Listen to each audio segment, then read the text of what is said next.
في كلام ما يتوصفش، بتحسه مش بتحكيه، كأنه طالع من جوه حد تايه وبيحاول يلاقي نفسه.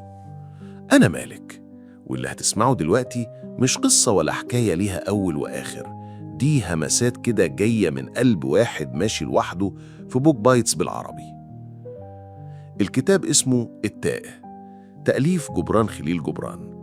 جبران مش كاتب بيحكي حكايات، ده واحد بيسأل أسئلة كتير من غير ما يستنى إجابة. أسئلته شبه اللي بتعدي في دماغك وانت ساكت. الكتاب كأنه واحد ماشي في الشارع بيقابل ناس، يقول كلمتين ويمشي، وفي كل مرة بيقول حكمة صغيرة بس تقيلة. واحد بيقول له: إزاي أحب؟ يرد عليه: الحب مش كلام، الحب إنك تشوف التاني على حقيقته وتفضل جنبه بخوفه وضعفه وكل حاجة فيه. واحد تاني يقول له: الناس بتكرهني، فيرد: الكره مش دايما ليك، ساعات بيكون هم مش فاهمينك فبيخافوا. وست تقول له: أنا عايز أكون حرة، يضحك ويقول: الحرية مش إنك تعيشي من غير قوانين، الحرية إنك تبص في المراية وتقبلي نفسك من غير كسوف. وساعات جبران كان بيقف وسط الزحمة ويسأل نفسه: لو اختفيت مين هياخد باله؟